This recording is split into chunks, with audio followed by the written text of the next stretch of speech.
నమస్తే. శ్రీ గురుభ్యో నమః. శ్రీమాత్రే నమః. ఆదిత్యాయ చ సోమాయ మంగళాయ బుధాయ చ గురు శుక్ర శనిభ్యే రాహవే కేతవే నమః. జపాకుసుమ సంకాశం కాశ్యపేయం మహాధృతిం తమోరిం సర్వపాపగ్నం ప్రణతోస్మి దివాకరం. ప్రతి మాసంలో చెప్పుకునేటువంటి గోచార ఫలితాలు ఈ ఆగస్టు మాసానికి అంటే ఆగస్టు నెలలో 2024 గాను గోచార ఫలితాలు ఎలా ఉన్నాయి అన్నది తెలుసుకోవడం కోసం ముందుగా గోచారంలో ప్రస్తుతం గ్రహస్థితి ఎలా ఉంది, ఏ ఏ గ్రహాలు ఎక్కడెక్కడ ఉన్నాయి, ఈ సంగతి కనుక మనం చూసినట్టయితే వృషభ రాశిలో గురువు మరియు కుజుడు ఇద్దరూ కూడా అక్కడే ఉన్నారు. అయితే కుజుడు 27న మిథునంలోకి వెళ్తాడు. ఇక కర్కాటకంలో రవి ఉన్నాడు. ఈ కర్కాటకంలో ఉన్నటువంటి రవి తన స్వస్థానానికి 17వ తారీఖున వెళ్తాడు, అంటే సింహరాశిలోకి వెళ్తాడు. తర్వాత మరి సింహరాశిలో బుధుడు ఉన్నాడు, శుక్రుడు ఉన్నాడు. ఉన్నటువంటి బుధుడు 6వ తారీఖు నుండి వక్రించి వెనక్కి వెళ్ళడం అనేటువంటిది కనిపిస్తుంది. ఇక శుక్రుడు తాను 25వ తారీఖు నుండి కన్యారాశిలోకి ప్రవేశించడం అనేటువంటిది జరుగుతుంది. ఇక కన్యారాశిలో మరి కేతువు ఎప్పటి నుండో ఉంటున్నాడు, 18 మాసాలు అలాగే ఉంటాడు. తర్వాత మరి కుంభరాశిలో వక్రించినటువంటి శని, తర్వాత మీనరాశిలో రాహు. ఇది మనకు గ్రహాలు ఉన్నటువంటి పరిస్థితి. మరి ఇలా గ్రహాలు ఉన్నప్పుడు మరి ఏ ఏ రాశి వారికి ఎలాంటి ఫలితాలు ఉంటాయి? ఎందుకంటే ఒకవైపు ఇప్పటికీ మరి ఈ మాసం నుండి మొదలు పెడితే కనుక 6వ తారీఖు నుండి బుధుడు వక్రించి ఉన్నటువంటి వాడు, అలాగే మరి శని ఇప్పటికే వక్రించి ఉన్నటువంటి పరిస్థితి. కొంతమందికి ఏళ్ళనాటి శని నడుస్తుంటే కొన్ని రాశుల వారికి, మరికొంతమందికి అర్ధాష్టమ శని నడుస్తూ ఉంటే, ఇలాంటి పరిస్థితుల్లో గురు కుజుల కలయిక ఒకవైపు, అలాగే మరి ఇప్పుడు మనకు చూస్తున్నటువంటి పరిస్థితుల్లో ఎక్కడైతే వక్రించినటువంటి బుధుడు ఒకవైపు, శని ఒకవైపు, ఇవన్నీ స్థితులు ఉన్నప్పుడు మరి ఈ మాసంలో ఎలా ఉంటుంది?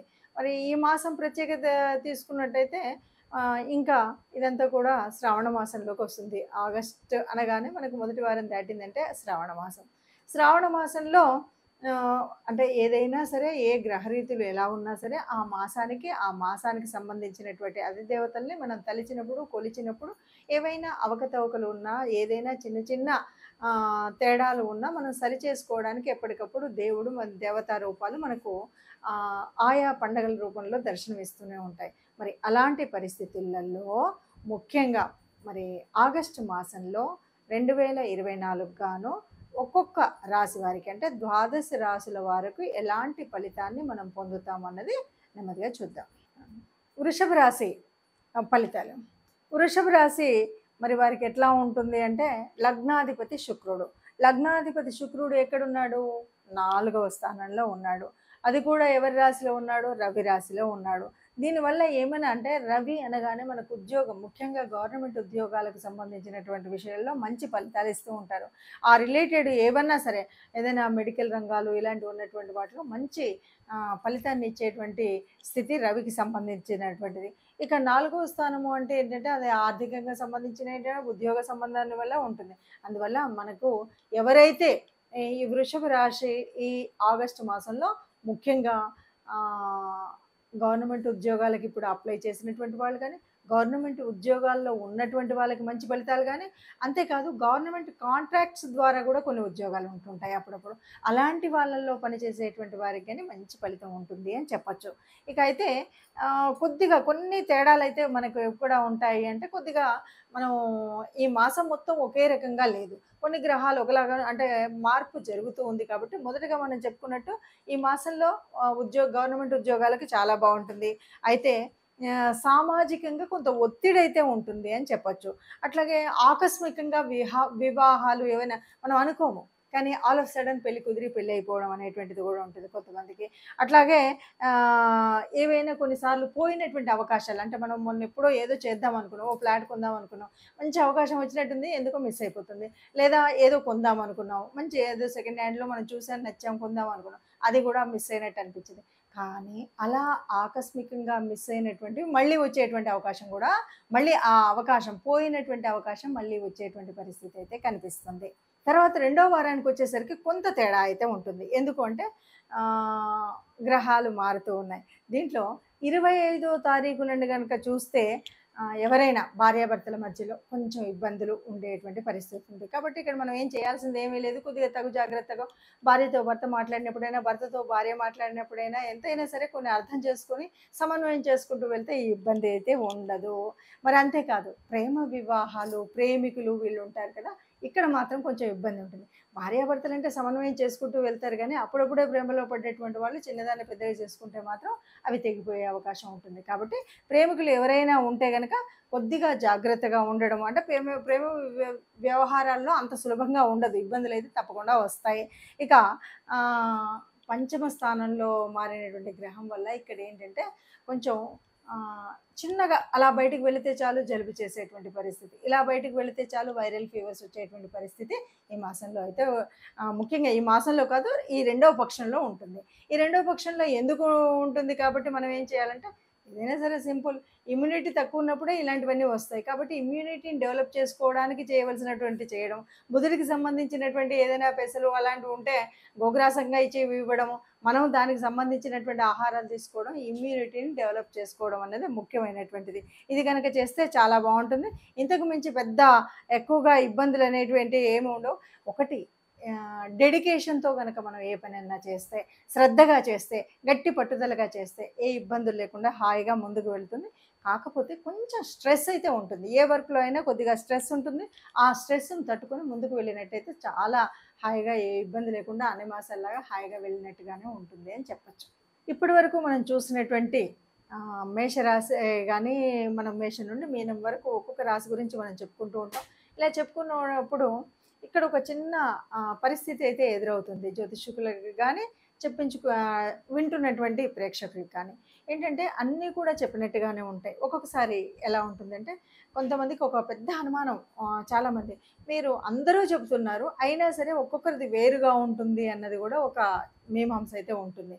దీనికి కారణం ఏంటంటే ఒక్కొక్క జ్యోతిష్యులు వాళ్ళ యొక్క విశ్లేషణలో వాళ్ళు కొంతవరకే చేయగలుగుతాం. ఎందుకంటే ఈ 5 నిమిషాలు 8 నిమిషాల వ్యవధిలో చేసేటప్పుడు మనం రాశిలో ఏ గ్రహాలు ఉన్నాయి, రాశి చుట్టూ ఉన్నటువంటి ఫలితాలు ఎలా ఉన్నాయి, ఇలాగా ఎవరికి అనువైనటువంటి రీతిలో వాళ్ళు చెప్పుకుంటూ పోతున్నప్పుడు కొంత వ్యత్యాసం ఒకటి. రెండవది, ఇది ఏమన్నా సరే గ్రహాలు ఇప్పుడు మారుతున్నటువంటి కాలంలో మనం చెప్పుకునేటువంటిది ఒక ఎత్తు అయితే, కొన్నిసార్లు మీకు అస్సలు బాగోదండి అని మనం చెప్పినప్పుడు కూడా హాయిగా బ్రహ్మాండంగా ఉంటారు. అప్పుడు అనుమానం వస్తుంది. ఎందుకు అంటే మనకు గోచార రీత్యా ఏదైతే ఇప్పుడు మనం యోగించదని చెప్పినటువంటిది అక్కడ వాళ్ళకు యోగకారకంగా ఉండొచ్చు, మంచి స్థానంలో ఉండొచ్చు, వాళ్ళకి నడుస్తున్నటువంటి దశ అంతర్దశలు అద్భుతంగా ఉండొచ్చు. ఇలాంటి పరిస్థితులలో కొంత వ్యత్యాసం అయితే ఉంటుంది. అంటే మొత్తంగా చెప్పాలి అంటే గోచారాలు మన ఫలితాలు మనం చెప్పుకుంటున్నప్పుడు ఇందులో కోటాను కోట్ల మంది, ఇందులో కేవలం 30% మందికి ఎగ్జాక్ట్గా ఇది కరెక్టే ఉంది అని అనిపించవచ్చు. ఇంకోటి మనం డీప్గా అనాలిసిస్ చేయడం అనేటువంటిది ఉండదు. ఇది అందరినీ దృష్టిలో పెట్టుకొని ఈ రాశి వాళ్ళు ఈ జన్మ అంటే మనము ఈ రాశిని బట్టి కానీ జన్మ కుండలిలో ఉన్నటువంటి స్థితికి దీనికి ఉన్నటువంటి వ్యత్యాసాన్ని చెప్తూ వెళ్తున్నాం. కాబట్టి రాశి అనగానే ఇక్కడ ముందుగా మనకేంటి, ఇక్కడంతా కూడా చంద్రుని బట్టి మారేటువంటి స్థితిని గురించి మనం చెప్పుకుంటున్నాం. అక్కడ మాత్రం అలా కాదు కదా.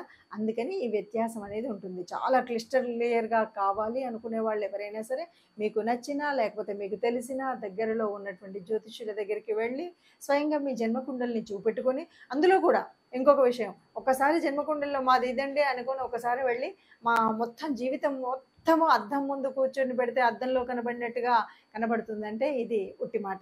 ఎందుకు అంటే ఒక్కొక్క ఏరియాలో ఒక్కొక్క రకమైనటువంటి ప్రాబ్లమ్స్ ఉంటాయి. అంటే ఉద్యోగంలో ఒక రకమైన ప్రాబ్లం ఉండొచ్చు, అంటే ఉద్యోగానికి కారకత్వాలు కల్పించేటువంటి గ్రహాల వల్ల కానీ ఏ భావాలు అందుకు చూపెడుతున్నాయి అన్నది ఒక తేడా. అలాగే ఉద్యోగం కానీ, వివాహం కానీ, సంతానం కానీ, ఇలా అనేక విషయాల్లో అనేక ఏ ఏరియాలో మనకు, అంటే నాకు సంతానంలో కొద్దిగా ప్రాబ్లం ఉంది, లేకపోతే నాకు ఉద్యోగరీత్యా ఈ ప్రాబ్లం ఉంది, లేకపోతే నాకు ఫైనాన్షియల్గా ఈ ప్రాబ్లం ఉంది, అన్నీ ఉన్నాయి కానీ బంధువులతో ఈ ఇబ్బంది ఉంది, ఇలాంటివి ఏవి ఉంటాయో వాటిని ప్రత్యేకించి చెప్పడం కోసం, తెలుసుకోవడం కోసం మీరు చేయవలసిన పని ఎవరైనా సరే మీ జన్మజాతకాన్ని చూపెట్టుకోవాలి. జన్మజాతకం చూపెట్టుకోవాలి అంటే తప్పనిసరిగా పుట్టినటువంటి అంటే date of birth, place of birth, time of birth ఈ 3 తప్పనిసరిగా ఉండాలి. ఈ మూడింటిని ఉపయోగించుకొని మీ తెలిసినటువంటి జ్యోతిష్యులు, మీకు నమ్మకస్తులైనటువంటి వాళ్ళు లేదా మీకు దగ్గరలో ఉన్నటువంటి వాళ్ళు, మీకు వీలుగా ఉన్నటువంటి చోట మీరు చెప్పించుకుంటే ఈ ఏది కావాలో అది మీకు పూర్తిగా వివరంగా దొరుకుతుంది. ఆ దృష్టిగా వెళ్ళండి.